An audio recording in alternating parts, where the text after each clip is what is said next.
আসসালামু আলাইকুম, কি অবস্থা সবার? আশা করছি তোমরা সকলেই ভালো আছো। সিনিয়র শো বাংলা অ্যানিমেশনে তোমাদের স্বাগতম। আজকে আমরা 2022 সালে মুক্তি পাওয়া অ্যানিমেশন দি ব্যাড গাইস এক্সপ্লেন করব। চ্যানেলে নতুন হয়ে থাকলে প্লিজ সাবস্ক্রাইব করে দিও। So without any further delay let's get started our today's video. গল্পের শুরুতেই আমরা একটা রেস্টুরেন্ট দেখতে পাই, যেখানে একটা নেকড়ে আর একটা সাপ বসে বসে গল্প করছিল। আসলে সাপ আর নেকড়েটা সেখানে বসে মনের আনন্দে পার্টি করছিল, আর পার্টি শেষে ওরা এখান থেকে বের হয়ে চলে আসে। কিন্তু বাইরে আসতেই আশেপাশে সকল মানুষ ওদেরকে দেখে ভয়ে দৌড়াতে শুরু করে। তখনই আমরা জানতে পারি যে এরা আসলে অনেক বড় ধরনের চোর। তো এরপর উলফ আর নেকড়ে খুবই স্টাইল করে একটা ব্যাংকের ভেতরে ঢোকে, তারপর প্রচুর টাকা সহ অলংকার সহ চুরি করে নিয়ে সেখান থেকে পালিয়ে যায়। এদিকে টাকা চুরি হয়ে যাওয়ায় শহরের সকল পুলিশ একসাথে জড়ো হয়ে যায় আর চোরদেরকে ধরতে নেমে পড়ে। তবে উলফ আর স্নেক জানতো যে কোনো পুলিশই তাদেরকে ধরতে পারবে না। এদিকে পুলিশের সকল গাড়ি তাদের পিছনে ছুটতেই থাকে, আর তখনই উলফের পুরো টিম সেখানে এসে হাজির হয় এবং তাদেরকে পালাতে সাহায্য করে।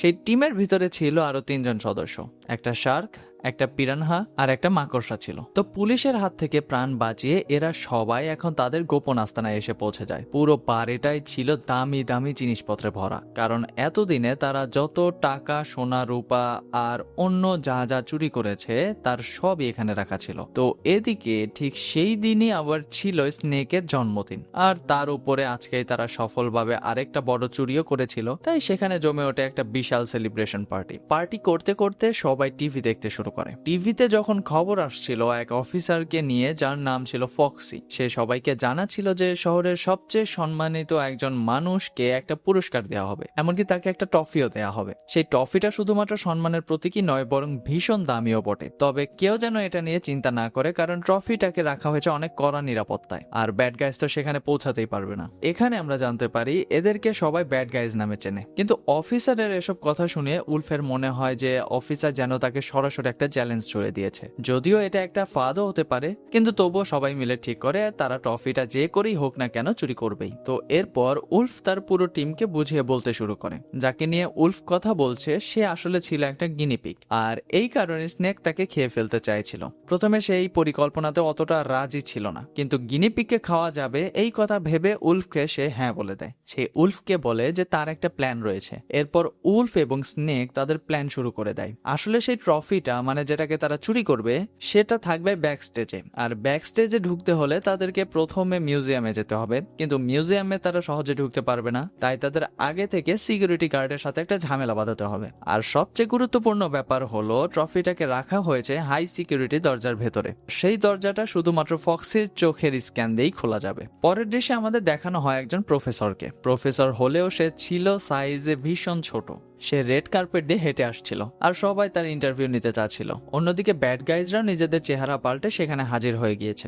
উলফ তো সেখানে ফক্সির সাথে ফ্লার্ট করার চেষ্টা করছিল, কিন্তু উলফ যেহেতু আগে থেকে একজন চোর, তাই সে ফক্সির হাত ধরে তার ডায়মন্ডের রিংটাও চুরি করে নেয়। তো এরপর সে সিকিউরিটি গার্ডের কাছে গিয়ে তাকে ধাক্কা দেয়, আর সে ধাক্কার অজুহাতে তার কার্ডটাও চুরি করে ফেলে। কিছুক্ষণের মধ্যেই উলফের চোখে পড়ে এক ভদ্র মহিলা, যার ব্যাগের ভেতরে অনেক টাকা ছিল।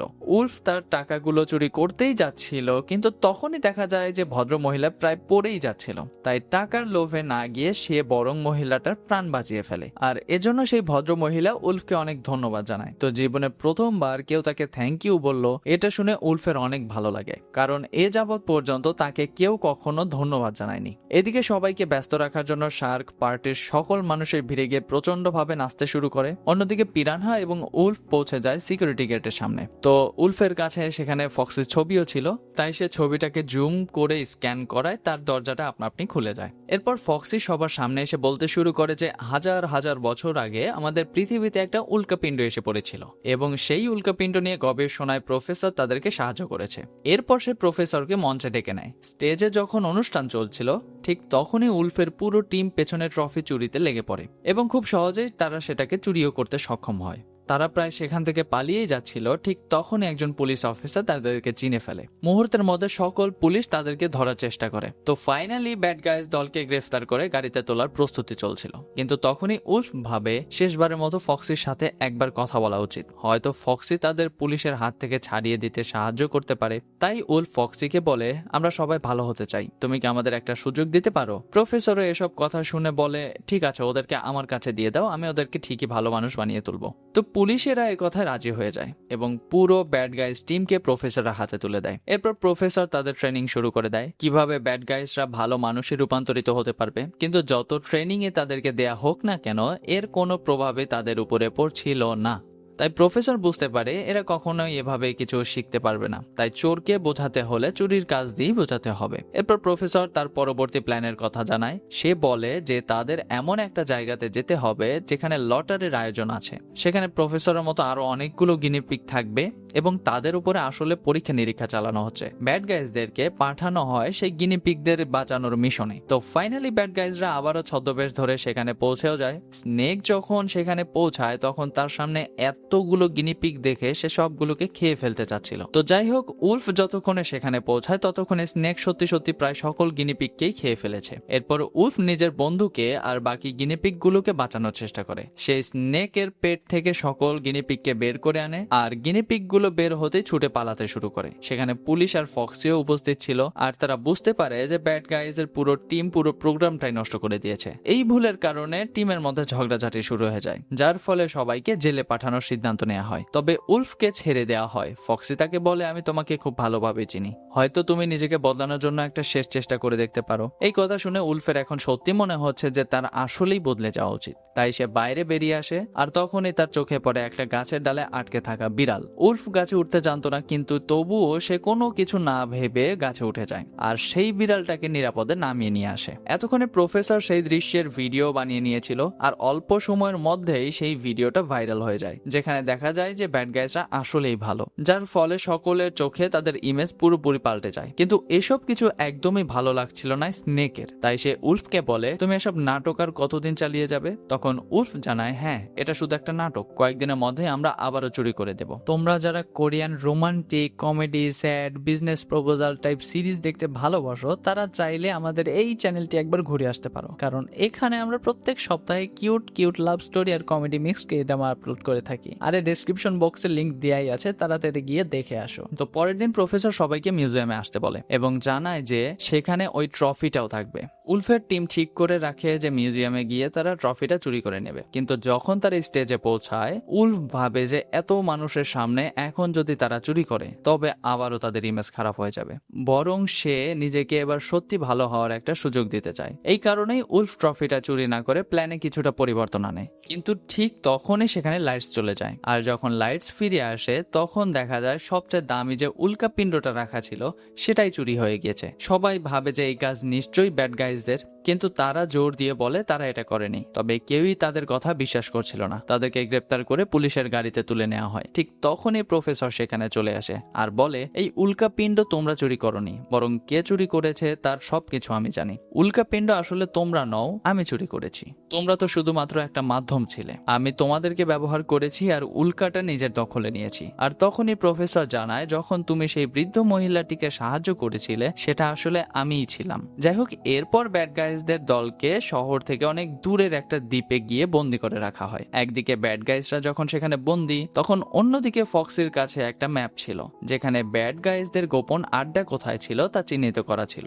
ফক্সি যখন সেখানে পৌঁছায় তখন দেখতে পারে পুরো বাড়ি সোনা, রূপা আর টাকায় ভর্তি। তখনই ফক্সির মনে প্রশ্ন জাগে, উলফের কাছে যখন আগে থেকেই এত পরিমাণে সোনা, টাকা সবকিছু ছিল, তখন সে কেনই বা ট্রফিটা চুরি করতে যাবে? সে তো এসবের কিছু খরচও করেনি। এর মানে উলফ আসলে ভালো মানুষ ছিল, তাকে অকারণেই গ্রেফতার করা হয়েছে। এদিকে জেলের ভেতরে ব্যাড গাইজদের নিজেদের মধ্যে ঝগড়া শুরু হয়ে যায়। স্নেক উলফের উপরে প্রচন্ড রেগে যায় আর বলে, সব তোমার জন্যই হলো, তুমি ভালো মানুষ সাজার নাটক করেছিলে আর এই জন্য আমরা সবাই জেলে। এভাবে এক কথা দু কথা ওরা দুজন ভীষণ মারামারি শুরু করে দেয়। পুলিশেরাও তাদেরকে আলাদা করতে পারছিল না। তখনই হঠাৎ করে সুপার হিরোর মতো কেউ একজন সেখানে প্রবেশ করে আর সকল পুলিশকে আটকে ফেলে। মুখোশ খুলতেই দেখা যায় সে আসলে ফক্সি। ফক্সি তখন জানায় বহু বছর আগে সেও চুরি করত, কিন্তু জীবনের সবচেয়ে বড় চুরির আগে হঠাৎ তার মনে হয়েছিল হয়তো আর চুরি করা উচিত নয়। আর আর সেদিন থেকে সে তার পথ বদলে নিয়েছে। এখন সে শুধুমাত্র মানুষের উপকার করে। তো এরপর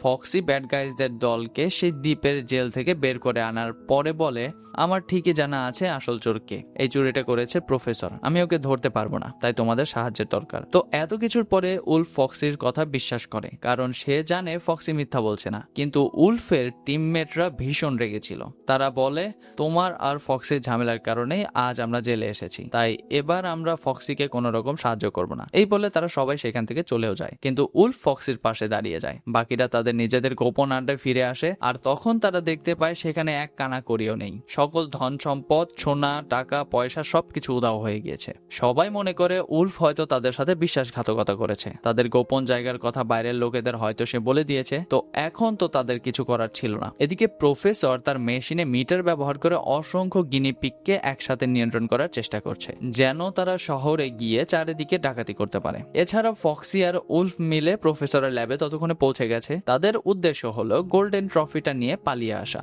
যাতে করে সবকিছু শান্ত হয়ে যায়। কিন্তু এটা আসলে প্রফেসরের একটা ফাঁদ ছিল। সে দুজনকে আটকে ফেলে। কিছুক্ষণের মধ্যে উলফের টিম আবার সেখানে এসে হাজির হয় তাদেরকে বাঁচাতে, আর তারা খুব সহজেই ফক্সি আর উলফকে মুক্ত করে ফেলে। কিন্তু হঠাৎ করে দেখা যায় স্নেক প্রফেসরের দলে যোগ দিয়েছে। উলফ আর তার টিম তাড়াতাড়ি সেই মিটারটাকে নিয়ে নিজেদের গাড়ির উপরে রাখে আর সেখান থেকে পালাতে শুরু করে। তাদের পরিকল্পনা ছিল মিটারটা পুলিশকে দিয়ে দেবে, যেন পুরো বিপদ শেষ হয়ে যায়। এদিকে স্নেক যেন ভুল মানুষের পাল্লায় না পড়ে, তাই উলফ বলে, আমরা আমাদের বন্ধুত্বকে ছেড়ে যেতে পারবো না, স্নেক ছাড়া আমরা কখনোই যাব না। আর এই কারণে সবাই মিলে স্নেকের পিছনে ধাওয়া করতে থাকে। স্নেক তখন প্রফেসরের সাথে একটা হেলিকপ্টারের ভিতরে ছিল। উলফ তখন স্নেকের সাথে কথা বলে, আমাদের টিমে ফিরে আসো, এই প্রফেসর ভালো মানুষ নয়, আর তুমি নিজেও সেটা ভালো মতোই জানো। কিন্তু স্নেক একদমই উলফের কথা মানতে চায় না। এদিকে প্রফেসর সেই মিটারে পাওয়ার দিয়ে সকল গিনিপিগকে একসাথে তাদের পিছনে লাগিয়ে দেয়। তাই উলফ কোন রকমের ফুল স্পিডে গাড়ি চালিয়ে সেখান থেকে বেরিয়ে আসে। এসবের পরে প্রফেসরের কাজ হয়ে গিয়েছিল, তাই তার আর স্নেকের কোনো প্রয়োজন ছিল না। এজন্য সেই স্নেককে নিচে ফেলে দেয়। স্নেক তখন বুঝতে পারে প্রফেসর সত্যি তাকে ধোকা দিয়েছে। উলফও দেখে যে স্নেক নিচে পড়ে যাবে, তাই গাড়ির চিন্তা না করে সেই স্নেককে বাঁচানোর জন্য একটা বিশাল জাম্প দেয় গাড়ি থেকে। সেই সময় গাড়িটা নিচে পড়ে যায় আর একটা ভয়ঙ্কর বিস্ফোরণ ঘটে। প্রফেসর যে হেলিকপ্টারের ভেতরে বসা ছিল সেটাও ড্যামেজ হয়ে যায়। এর ফলে পুরো সিস্টেম বন্ধ হয়ে যায়। গিনিপিগদের উপরে আর কোনো প্রভাব কাজ করে না, আর তারা একে একে সরে যেতে থাকে। ঠিক তখনই আবার ঘটনাস্থলে পুলিশ পৌঁছে যায়। এবারও তাদের ধারণা এই সব কর্মকাণ্ডের পেছনে ব্যাড গাইজ রয়েছে, তাই তারা আবারও ব্যাড গাইজদের গ্রেপ্তার করতেই যাচ্ছিল। কিন্তু তখনই ফক্সি এসে সবাইকে বোঝায় এবারে চুরি ব্যাড গাইজরা করেনি, বরং করেছে অন্য কেউ, আর সে হচ্ছে প্রফেসর। কিন্তু ব্যাড গাইজ এখানে এসে আত্মসমর্পণ করে দেয়। তখন প্রফেসর চলে আসে এবং ইন্টারভিউ দিতে শুরু করে আর বলে, শুধুমাত্র আমি একাই মিটারটাকে বাঁচিয়েছি, তা না হলে ব্যাড গাইজ মিটারটাকে ধ্বংস করে দিত। কিন্তু পুলিশেরা বুঝতে পারে প্রফেসর মিথ্যা বলছে, কারণ মিটার আসলে কাজ করছিল শুধুমাত্র একটা ল্যাম্পের আলো দিয়ে। প্রফেসর নিজেও একটা এআই সিস্টেম ব্যবহার করেছিল যে সবকিছু স্নেক তৈরি করেছে। আসলে স্নেক মিটারটাকে ল্যাম্পের ভিতরে রূপান্তরিত করে ফেলেছিল, যার ফলে সেটা সকল গিনিপিগদের নিয়ন্ত্রণ করছিল। তো এভাবেই প্রফেসরের সত্যটা সবার সামনে চলে আসে। সাথে সাথে প্রফেসরকে আটক করা হয় আর ব্যাড গাইজদেরকে মুক্তি দেওয়া হয়। তো 1 বছর পরে দেখানো হয় ব্যাড গাইজরা এখন স্বাধীন ছিল। তারা ফক্সির সাথে দেখা করতে যায় এবং নতুন একটা জীবন শুরু করে দিয়েছে। আর এই সুন্দর মুহূর্তের মাধ্যমে ব্যাড গাইজ পার্ট 1 এখানেই শেষ হয়। এই ব্যাড গাইজের সেকেন্ড ভার্সনও আছে, তো তোমরা যদি সেই পার্টটা দেখতে চাও তাহলে কমেন্ট সেকশনে জাস্ট 2 লিখে কমেন্ট করো। তোমাদের থেকে ভালো রেসপন্স পেলে আমরা অবশ্যই ভিডিও নিয়ে আসবো। যাই হোক, ভিডিওটি ভালো লাগলে একটা লাইক, কমেন্ট এবং শেয়ার করতে ভুলো না। এরকম